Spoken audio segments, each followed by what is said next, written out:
आज बांगलादेशामध्ये चालू आहे काय? गरीब अल्पसंख्याक असणाऱ्या हिंदूंवर जो अत्याचार चालू आहेत,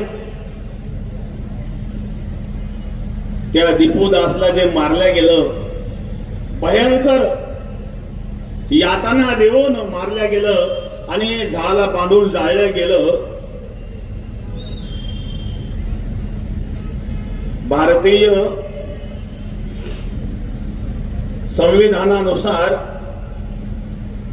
शपथ घेताना जय फिलिस्तीन म्हणणाऱ्या असरुद्दीन ओवेसीला हे दिसत नाही का? ज्या वेळेला गाझापट्टी मध्ये घडलेल्या प्रसंगानुसार भारतीय मुसलमानांना आणि फिलिस्तीन बद्दल पुळका निर्माण होतो त्यांना, आणि बांगलादेशमध्ये होणाऱ्या हिंदूंवरचा अत्याचार का दिसू नये हे दुर्दैव आहे. आणि म्हणून त्याकरता आपण एकत्रित येणं फार गरजेचं आहे. जातीवाद सोडून सकल हिंदू समाजाने एकत्रित यावं. आमचं धर्मशास्त्र आम्हाला हेच शिकवतं. आम्हाला शालेय शिक्षणामध्ये चुकीचं शिकवलं गेलं. कोणी एका गालात मारले तर दुसरा गाल पुढे करा, यापेक्षा शंडपणा कोणता असेल. एका गालात मारल्यावर दुसरा गाल पुढे करायला धर्मशास्त्र सांगत नाही.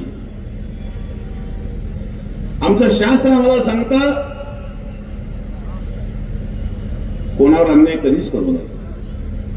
कोण्याही जीवाचा नघोळ मत्सर वर्म सर्वेश्वर पूजनाचे. भगवंताची खरी पूजा ही आहे की कुणाचा द्वेष करू नये, कुणाचा मत्सर करू नये, कुणाला दुःख देऊ नये, विनाकारण गवताची काळी सुद्धा कोणाला टोचू नये, हे आमचं शास्त्र आम्हाला सांगतं. परंतु कोणी अन्याय करीत असेल तर त्या अन्यायाला सहन देखील करू नये, हे शास्त्र आम्हाला सांगतं.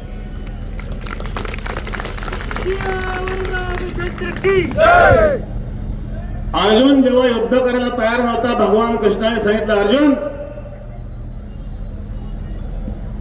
तस्माद उत्तिष्ठ कोणते युद्ध आहे करतो निश्चय.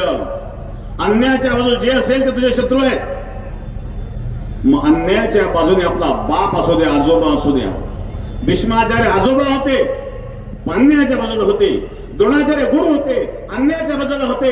मग अन्यायाच्या बाजूला एखादा गुरु जरी असेल, बाप असेल, तरी अन्यायाला प्रतिकार करणं हे आपलं कर्तव्य आहे. हे कर्तव्य गीतेतून भगवंताने अर्जुनाला शिकवलं.